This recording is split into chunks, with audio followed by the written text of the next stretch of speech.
África, o chamado continente negro, lugar da espaçonave Terra, onde há milênios a espécie humana nasceu. Espaço geográfico que vem abrigando ao longo dos tempos sociedades, línguas e culturas muito variadas. A África nunca foi uma realidade homogênea, em termos humanos ou culturais.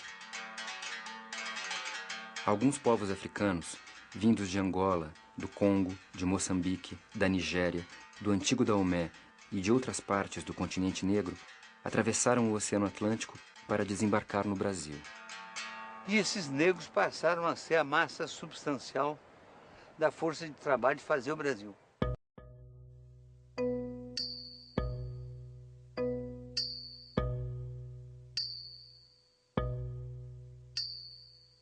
Toda a cultura brasileira está impregnada dessa herança africana.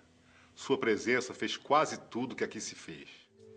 Os africanos que primeiro chegaram aos trópicos brasileiros vieram da costa ocidental africana ao norte do Equador. Foi o chamado Ciclo da Guiné. Depois foram os bantus. A palavra bantu significa os homens.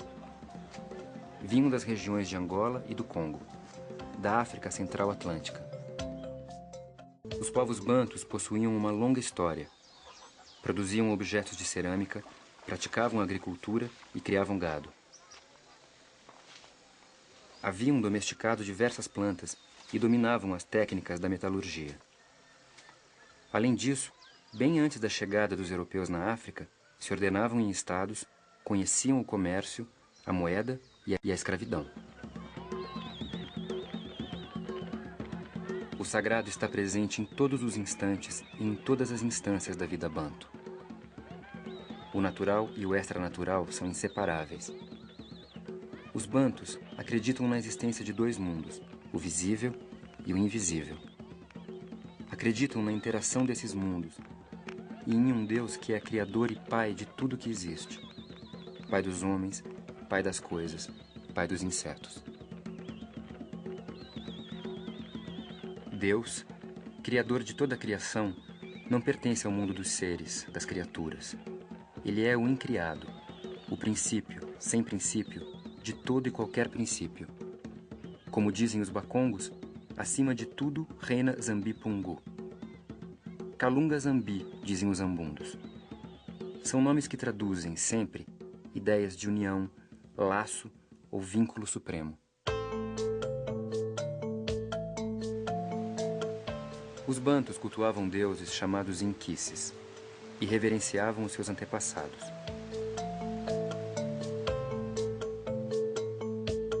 Os antepassados têm sua aldeia à maneira dos vivos. Na aldeia, possuem casas e campos.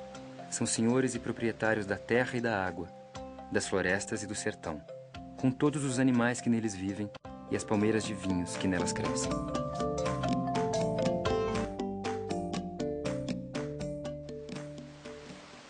No reino do Congo existiam 3 ordens: a aristocracia, os homens livres e os escravos. A África era um continente de escravos e de senhores de escravos. No reino do Congo, a aristocracia empregava escravos no cultivo dos campos.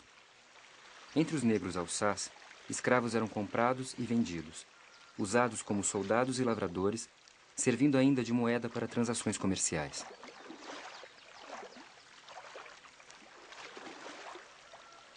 Assim, quando europeus e africanos se encontraram, ambos já sabiam muito bem o que era escravidão. No século XVIII, houve uma alteração no contingente negro de nossa população. Enquanto traficantes de escravos de outras regiões brasileiras permaneciam nas rotas de Angola e do Congo, a Bahia passou a enviar navios para a costa de Minas e, em seguida, para o Golfo de Benim. Começou a receber ondas sucessivas de jejes, de nagôs e, em menor escala, de alçás. A expressão jeje designava grupos étnicos do antigo Daomé, como a gente Fon. A expressão nagô referia-se a grupos étnicos de língua iorubá. Esses agrupamentos vieram para dar a definição única da fisionomia biológica e cultural da gente da Bahia, de Recife e de São Luís do Maranhão.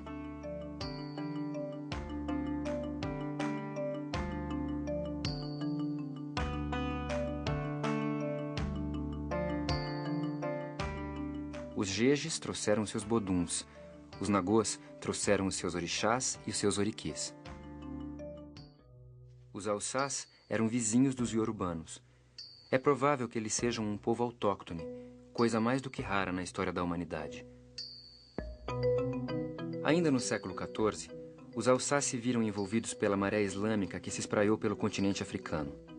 Aprenderam a ler e a escrever em árabe. No início do século XIX, chegaram ao Brasil, onde foram chamados malês, promovendo insurreições sanguinárias contra a escravidão.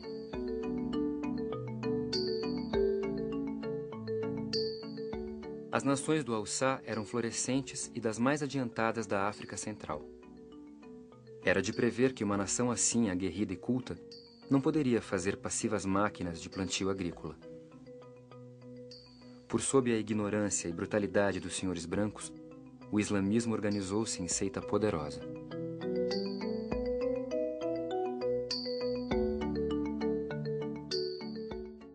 Outros pequenos reinos tornaram-se referências preciosas para nós, brasileiros, como Queto, a terra de Oxóssi, e Iré, a terra de Ogum.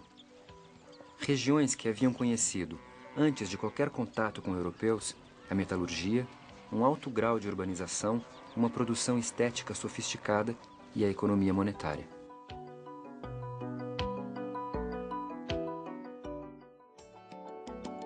Quando você consegue uma coisa, você tem uma coisa, que para isso você se sacrificou, você chorou, você passou horas ruins, você valoriza muito mais aquilo.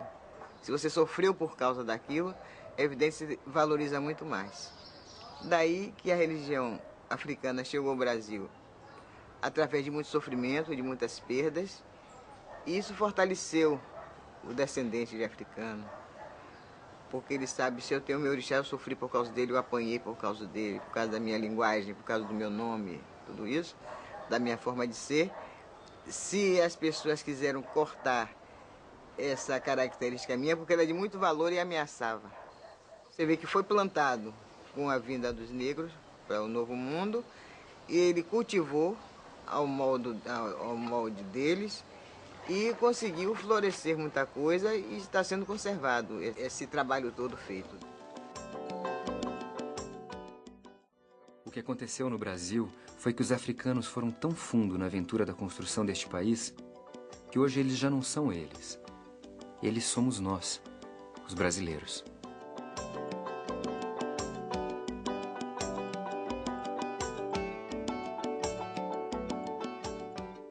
A cultura brasileira tem por sua base negra, por sua base índia, pelo que já incorporou dessas bases, tem um vigor que vai permitir que ela floresça formidavelmente.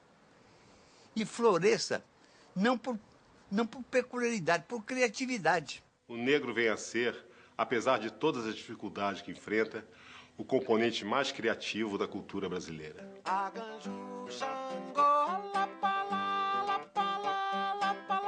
Xangô, Aganju, Aganju, Xangô, Lapala, Lapala, Lapala, Xangô, Aganju.